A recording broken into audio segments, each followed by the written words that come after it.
पिछले वीडियो में हमने प्रिंट मीडिया, रेडियो, टेलीविज़न और इंटरनेट आदि जनसंचार माध्यमों के बारे में जाना था।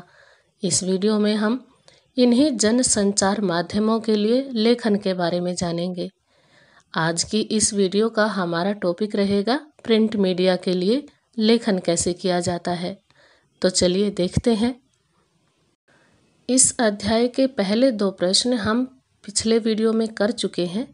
जिन बच्चों ने हमारा वो वीडियो नहीं देखा है वो ज़रूर देखें। उस वीडियो का लिंक नीचे डिस्क्रिप्शन बॉक्स में दिया गया है। आज हम करने वाले हैं इस अध्याय के आगे के प्रश्न। तीसरा प्रश्न है, विभिन्न जनसंचार माध्यमों के लिए लेखन किस प्रकार किया जाता है। जानते हैं इसका उत्तर। जनसंचार के माध्यम अलग अलग तरह के होते हैं और उनके लिए लेखन भी अलग अलग तरह का होता है। इसका मतलब ये है कि जैसे हमने पिछले प्रश्नों में पढ़ा था, जनसंचार के माध्यम 4 तरह के होते हैं, प्रिंट मीडिया, रेडियो, टेलीविज़न और इंटरनेट। और प्रत्येक माध्यम के लिए लिखने का तरीका अलग होता है।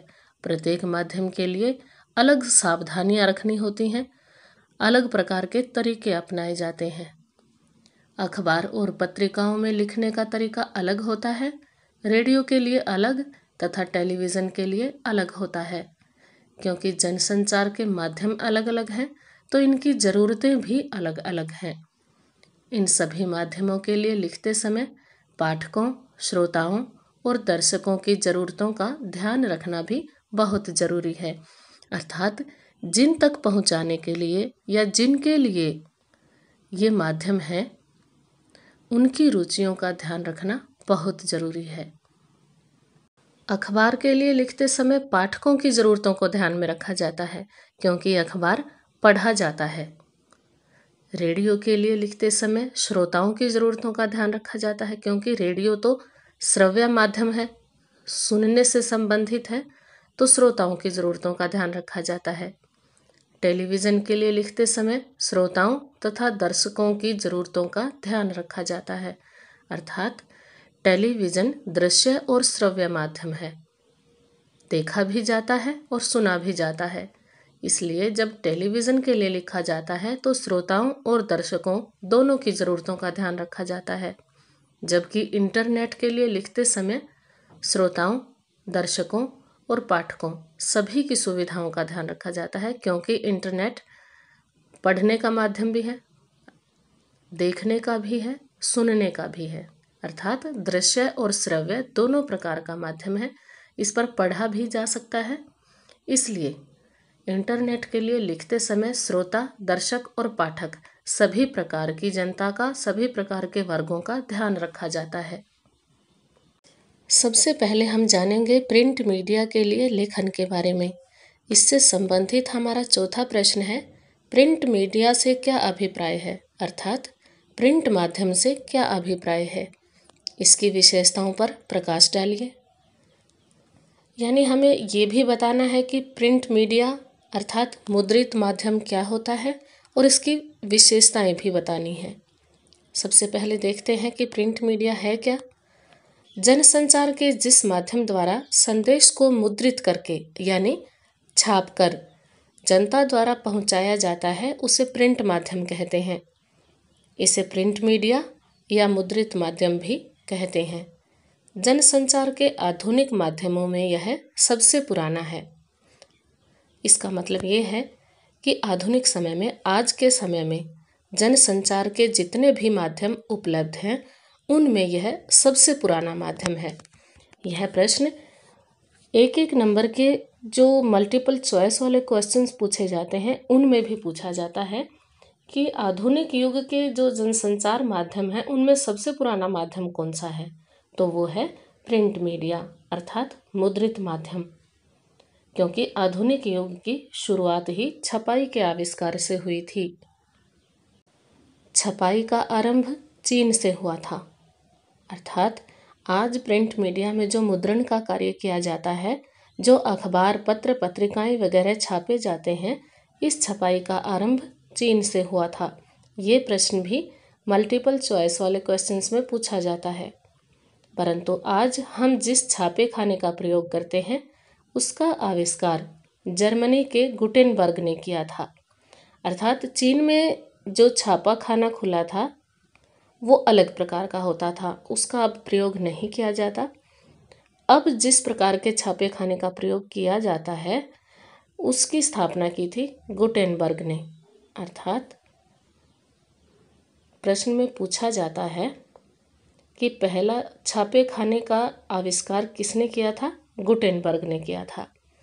भारत में पहला छापा खाना सन 1556 में गोवा में ईसाई मिशनरियों द्वारा अपने धर्म का प्रचार करने के लिए खोला गया था। अर्थात ईसाई मिशनरियों को अपने धर्म का प्रचार करने के लिए, लोगों तक अपने विचार पहुंचाने के लिए किताबें छापने की ज़रूरत थी, पत्रिकाएं, अखबार वगैरह छापने की ज़रूरत थी। इसलिए उन्होंने 1556 ईस्वी में गोवा में भारत का पहला छापाखाना खोला था। तब से अब तक छपाई की तकनीक में बहुत से बदलाव हुए हैं। समय के साथ साथ बहुत विकास हुआ है। मुद्रित माध्यमों के अंतर्गत अखबार, पत्रिकाएं और किताबें शामिल हैं।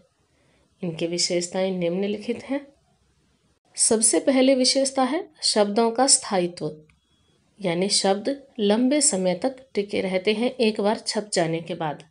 मुद्रित माध्यमों की यह सबसे बड़ी विशेषता है कि उनमें छपे हुए शब्द स्थायी होते हैं। उन्हें हम अपनी सुविधा के अनुसार आराम से पढ़ सकते हैं और यदि कोई बात हमें समझ में नहीं आती है तो उसे दोबारा पढ़ सकते हैं, कई बार भी पढ़ सकते हैं। उन शब्दों में कोई फर्क नहीं पड़ता, ना वो शब्द मिटते हैं ना समाप्त होते हैं, बल्कि स्थायी होते हैं। दूसरी विशेषता है समय व स्थान की सुविधा। यदि हम कहीं जा रहे हैं तो मुद्रित माध्यम यानी अखबार, मैगजीन और किताब आदि को अपने साथ आसानी से ले जा सकते हैं। जब भी हमें फुर्सत हो तब आराम से पढ़ सकते हैं और अपनी पसंद के अनुसार कहीं से भी पढ़ना शुरू कर सकते हैं। हम उन्हें लंबे समय तक सुरक्षित भी रख सकते हैं। मुद्रित माध्यमों की तीसरी विशेषता है लिखित भाषा। मुद्रित माध्यमों में लिखते समय व्याकरण, वर्तनी और उचित शब्दों का ध्यान रखा जाता है, यानी भाषा को बिल्कुल शुद्ध रूप में लिखा जाता है, बिल्कुल भी गलतियां नहीं की जाती। इनमें सरल भाषा का प्रयोग किया जाता है ताकि ज़्यादा से ज़्यादा लोग पढ़ सकें और समझ सकें। चाहे कम पढ़े लिखे लोग भी हैं वो भी इसको आसानी से समझ सकें।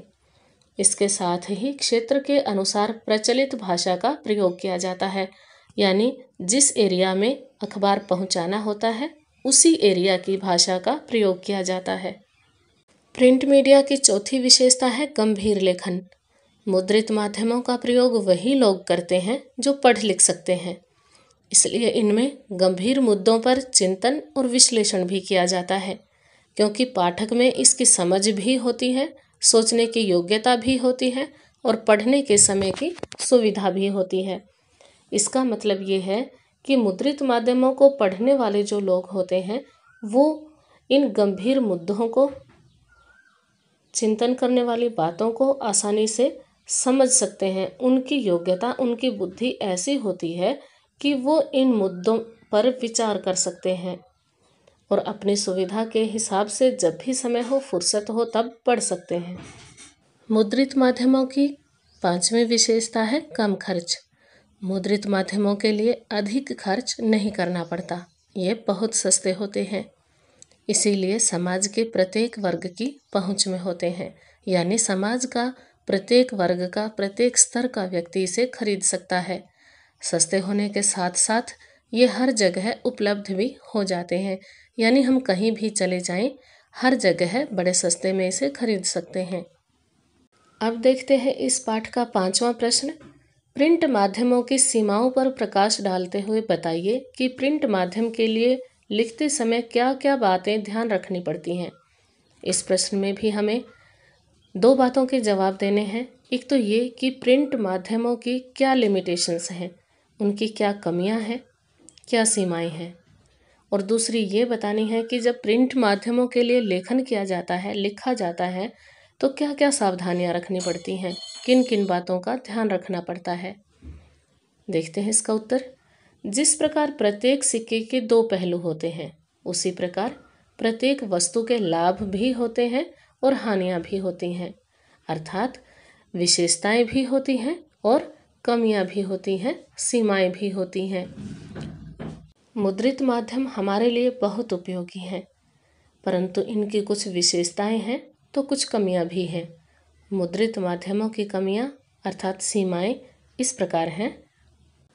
यह केवल साक्षरों के लिए उपयोगी है, यानी पढ़े लिखों के लिए उपयोगी है, क्योंकि अनपढ़ लोग अखबार को नहीं पढ़ सकते, ना ही पत्रिका को और ना ही किताब को। यह सच है कि समाज के प्रत्येक वर्ग तक प्रिंट मीडिया की पहुंच है, परंतु यह भी सच है कि इसका उपयोग केवल साक्षर व्यक्ति ही कर सकते हैं। निरक्षर व्यक्ति के लिए यह किसी काम का नहीं है। प्रिंट माध्यमों की दूसरी सीमा है लेखन के लिए विशेष योग्यता। अर्थात मुद्रित माध्यमों में लेखन करने के लिए भाषा संबंधी पूरी जानकारी और विशेष योग्यता का होना बहुत जरूरी है, जिससे लेखन में किसी तरह की गलती ना हो। लिखते समय पाठकों की रुचियों और ज़रूरतों का भी ध्यान रखना पड़ता है। तीसरी सीमा है निश्चित समय सीमा। मुद्रित माध्यम एक निश्चित समय पर प्रकाशित होते हैं, जैसे कि अखबार 24 घंटे के बाद प्रकाशित होता है। ऐसे ही पत्रिका भी, कोई पत्रिका 1 हफ्ते में, कोई 1 महीने में, कोई 15 दिन में, कोई 6 महीने में निश्चित समय पर प्रकाशित होते हैं। ये टेलीविज़न की तरह तुरंत घटी घटनाओं को प्रकाशित नहीं कर सकते। इनमें किसी भी समाचार या रिपोर्ट को प्रकाशित करने की निश्चित समय सीमा होती है, जिसे डेडलाइन कहा जाता है। प्रकाशित होने के बाद इनकी उपयोगिता की भी समयावधि निश्चित होती है, क्योंकि किसी दिन का अखबार केवल उसी दिन उपयोगी होता है, अगले दिन वह पुराना और बेकार हो जाता है। जैसे आज का अखबार केवल आज ही काम का होता है, कल वो रद्दी में फेंक दिया जाता है। परंतु ज़रूरत के अनुसार कुछ रिपोर्ट्स या लेख लंबे समय तक भी उपयोग में बने रहते हैं। यानी अखबार में कोई हमारी शिक्षा से संबंधित, कोई हमारे पाठ्यक्रम से संबंधित रिपोर्ट या कोई घटना होती है, कोई लेख होता है, कोई आंकड़ा होता है, तो उसकी कटिंग हम संभाल कर रख सकते हैं लंबे समय तक। वो लंबे समय तक काम का होता है। बाकी अखबार जो ताज़ी घटनाएं होती हैं, प्रतिदिन घटने वाली, वो उसी दिन के काम की होती हैं, उसके बाद वो किसी काम की नहीं होती। प्रिंट माध्यमों की चौथी सीमा है सीमित स्थान। मुद्रित माध्यमों में उपलब्ध स्थान के अनुसार ही लिखा जा सकता है। इसका मतलब ये है कि कोई भी अखबार हो या पत्रिका हो, उसमें पेजों की निश्चित संख्या होती है। फिक्स होते हैं पेज कि इस अखबार में 15 पेज होंगे, 20 पेज होंगे, और उसी के अनुसार प्रत्येक खबर का स्थान निर्धारित किया जाता है। खबर के महत्व के अनुसार ही कम या अधिक स्थान दिया जाता है। जगह के अनुसार शब्दों की संख्या की सीमा का भी ध्यान रखना पड़ता है। इसका मतलब ये है कि जितना स्थान जिस खबर को दिया जाता है, वो उतनी ही जगह में लिखनी होती है, उससे बड़ी खबर नहीं छापी जा सकती। मुद्रित माध्यमों की पांचवी सीमा अर्थात पांचवी कमी है अशुद्धियों के प्रति सजगता। मुद्रित माध्यमों में लेखन में यदि एक बार कोई गलती रह जाए तो उसे आसानी से नहीं सुधारा जा सकता, क्योंकि यदि टीवी या रेडियो पर कोई गलती हो जाती है, कोई अशुद्धि हो जाती है, तो उसमें तुरंत माफ़ी मांगकर उस गलती को सुधार लिया जाता है। लेकिन मुद्रित माध्यमों में ऐसा संभव नहीं है। उसे सुधारने के लिए अगले अंक की प्रतीक्षा करनी पड़ती है। यानी आज के अखबार में यदि कोई गलती हो जाती है तो उसे सुधारने के लिए कल के अखबार का इंतज़ार करना पड़ता है। निश्चित समय के बाद ही उस गलती को सुधारा जा सकता है, क्योंकि छपे हुए अखबार को तो वापस लेकर उस गलती को ठीक करके दोबारा नहीं छापा जा सकता। इस परिस्थिति से बचने के लिए पूरी संपादकीय टीम होती है, जो बड़ी ही सावधानी से काम करती है और लिखने की गलतियों का ध्यान रखती है। अब जानते हैं कि मुद्रित माध्यमों के लेखन में किन किन बातों का ध्यान रखना पड़ता है। सबसे पहली सावधानी है भाषा की सरलता और व्याकरण की शुद्धता। मुद्रित माध्यमों के लिए यह बहुत ज़रूरी है कि भाषा सरल हो, सबकी समझ में आती हो और व्याकरण की दृष्टि से शुद्ध हो, कोई भी अशुद्धि ना हो। दूसरी सावधानी है प्रचलित भाषा का प्रयोग। जिस क्षेत्र में जो भाषा प्रचलित है उस क्षेत्र के अखबार या पत्रिका के लिए, मैगजीन के लिए उसी भाषा का प्रयोग करना चाहिए। अन्य क्षेत्र में प्रचलित भाषा का प्रयोग अगर किया जाएगा तो वो किसी की समझ में नहीं आएगी। तीसरी सावधानी जो रखनी होती है वो है समय, स्थान और शब्दों की सीमा का पालन करना। अर्थात जिस समय जो सूचना देनी है अखबार में उसके लिए कितना निश्चित स्थान है और शब्दों की कितनी सीमा निर्धारित की गई है, इन बातों का भी ध्यान रखना पड़ता है। चौथी सावधानी है अशुद्धियों का सजगता से निरीक्षण। संपादन के लिए, लेखन के लिए, प्रकाशन के लिए जो पूरी संपादकीय टीम होती है उसको पूरी सजगता से निरीक्षण करना पड़ता है, ध्यान रखना पड़ता है कि कोई अशुद्धि न रह जाए। उस अशुद्धि को दूर करना बहुत जरूरी होता है। पांचवी सावधानी होती है पाठकों की रुचियों और ज़रूरतों का ध्यान रखना। प्रत्येक प्रकार के माध्यम की विशेषता होती है कि उसका लेखन उसको प्रयोग करने वाली जनता की रुचियों और उनकी ज़रूरतों को ध्यान में रखकर किया जाए।